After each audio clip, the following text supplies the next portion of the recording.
And John Mack is the guy that does the test. And John ends up, after half a dozen of these guys over a period of years, saying, this is really peculiar. That's the key to this thing. Do you think that's possible? Cynically, my head goes, I do. I don't think so. I do. I think it's possible. It's a dangerous game because those people view themselves as authorized to use lethal force. And they view themselves as authorized to use lethal force against these people. Right, yeah. Okay? And so it's a dangerous game, but as Father David says, nobody gets out of life alive here, And so what we've got to do is we've got to be willing to put ourselves at risk in order to save the planet, okay? And to save the planet from a potential intervention which we're not yet ready for. Yeah. Okay, on the part of the extraterrestrial people. And so what we've got to do is start getting our people prepared for this so that it can be a positive relationship that we have with the extraterrestrial civilization. I mean, we've got to come to grips with this reality. Yeah. And that what we have to do is we have to take steps to try to preserve as much agency as we can for our own sovereignty. As a species on our planet, that we ought to have as much authority to make our own decisions as possible. That if we're so stupid as that we've come right to the brink of an actual thermonuclear war that mandates the kind of intervention of an extraterrestrial civilization to come in and say, that's it, you've abused your authority, you're out of business now. Right. Okay? So the question is, how much out of business are we going to get put here? Yeah. Are they going to come in and take over entirely and say, look, you guys have threatened the destruction of the life-generating capacity of your entire planet. We can't allow that to happen. Okay, so you've lost your authority. What we have to do as a citizenry is we have to demonstrate that we merit preserving some degree of agency over our own decision-making process. And the way that we have to do that is by taking care of these people and getting rid of them. Okay, that's what we have to do. We have to demonstrate that we're capable of mobilizing and getting rid of this elite that is threatening our planet for their own personal self-advantage. We've got to be able to demonstrate that, or else we've forsaken our rights. There's something that makes me want to jump to, but before I do, maybe some context would help here because I had stopped you earlier from going into this a couple hours ago. Yeah. But you mentioned that after the Carter stuff went down and then was handled and went away, the next real way that you got involved with this was when you got a call from Dr. John Mack. Yes. Which was, what, early 90s? 1994. Okay. Didn't he die in 1994? No, he died in 2004. He died in 2004. Okay. Yeah. Sorry, I misremembered He was hit by a car in London in 2004. Yeah, was he hit by a car? Yes, he was. Yeah, I was on the phone. I was on the phone with Danny, his son, within an hour. Was the car driven by someone suspicious? No, he's in prison still. It was a drunk taxi cab driver going just too fast. And John just looked the wrong way, stepping off the curb. Okay. My conspiracy brain thing. But we were on that like white on rice. But you get the call from him. What did he want from you specifically? And can you tell people who Dr. John Mack was? Who don't know? Dr. John Mack was the head of the Department of Clinical Psychiatry at Harvard Medical School. And one of the protocols that have been adopted by the national security state infrastructure in order to protect the secrets of the fact that they were in possession of a non-human origin extraterrestrial spacecraft in the bodies of the non-human occupants of the spacecraft, in that they were engaged in this secret program of bringing down intact craft so they could back engineer them and try to figure out how to fly them and use them for weapons. Okay, that part of the protocol that they'd adopted was that if anybody were to assert that they had seen a real UFO, the first thing that they would do in the military is saying, if you're insisting upon filing a report of having seen one of these, the first thing you have to do is take a psychiatric exam, and they would mandate this, and they would say, we're doing this as a favor for you, because if you're going to be making these kind of accusations, we want to make sure that people realize that you're mentally stable. So the first thing they would do is order you to get a psychiatric exam, which goes right into your professional file, right? And so it turns out that John Mack was the place to which they would send them. As the Harvard, go to Harvard Medical School to get the head of the clinical psychiatry department to perform the services. So John had done this for several high-ranking military officials who had actually gone forward and insisted upon filing, the UFO sighting reports. For example, at Maelstrom, when they shut off our nuclear missiles, what's it said, Colonel Dewey. What was his last name? Dewey Donaldson, I think his name was. Said right. that he insisted upon filing a UFO report, saying, "Look, I've got my missiles completely turned off here." He said, I've got to report this. So he ended up doing that. They ordered him to get a psychiatric exam. He ended up going to Harvard Medical School, right? And John Mack is the guy that does the test.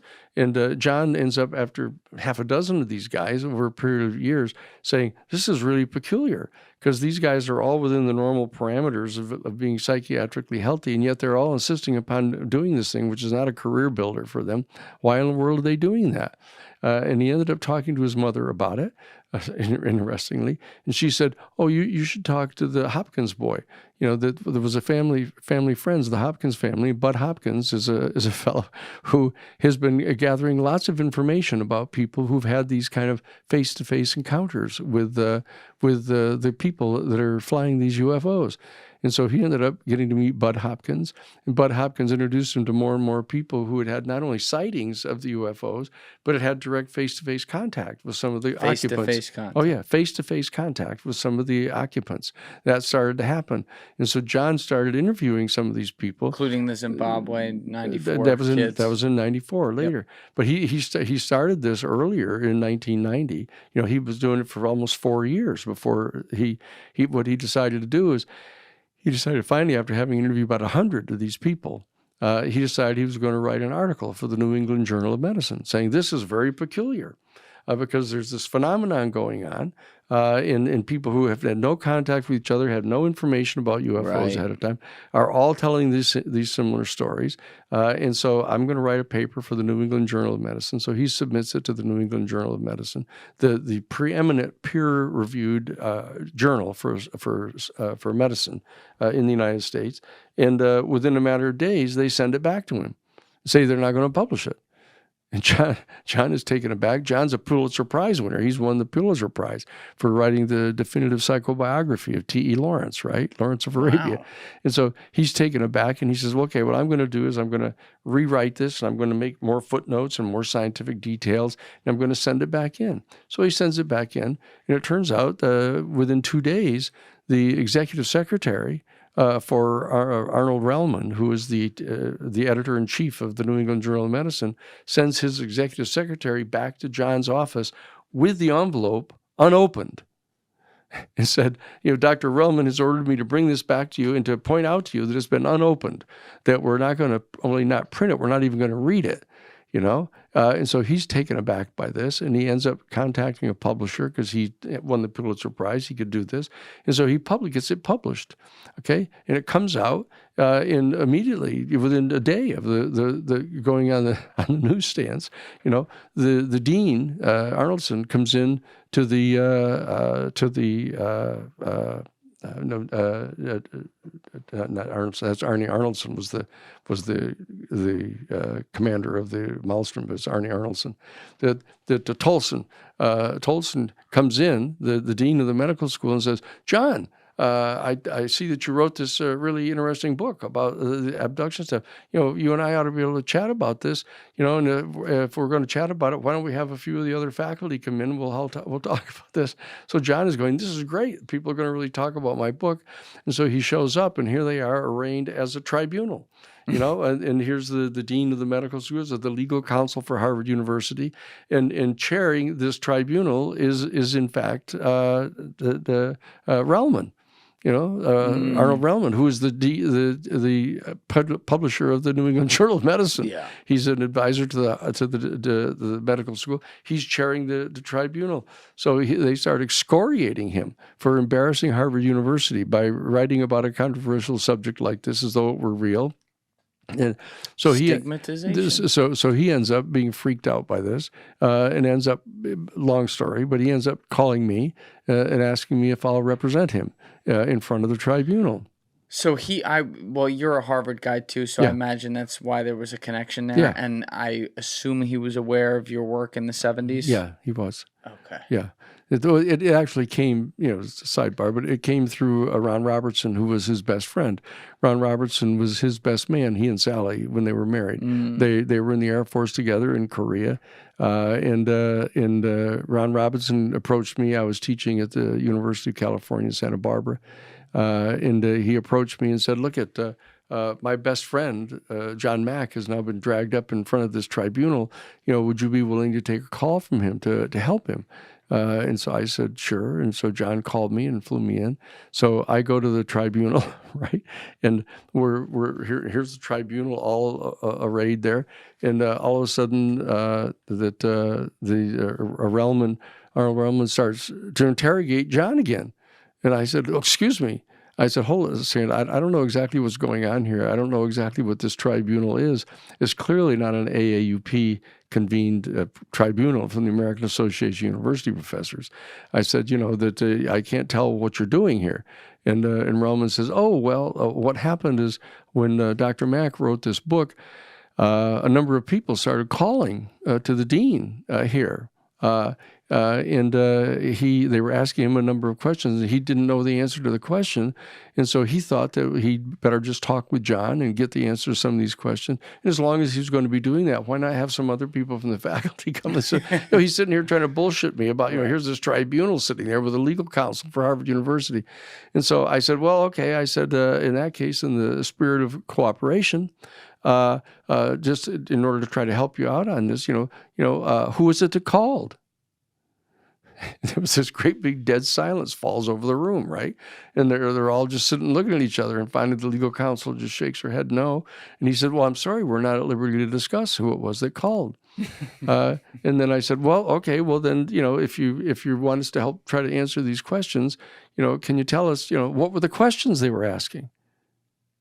Big, long, dead silence settles in again, and the legal counsel shakes her head no. And Relman says, I'm sorry, we're not at liberty to discuss that either. And so I said, okay, look, then whatever the nature of this tribunal is, I said, can you tell me this? During the course of the process, are either one or both of the following fact questions potentially going to be at issue here? Number one, whether an extraterrestrial civilization exists. And secondly, whether at least some of these sightings of these UFO phenomenon might actually be a vehicle from an extraterrestrial civilization.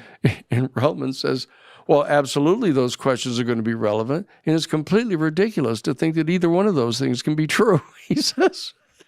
This is Harvard University, 1994. And I was just sort of taken aback, and I said, well, I guess in that case, in the spirit of openness and transparency, I should tell you that John and I just spent the weekend with Lawrence Rockefeller.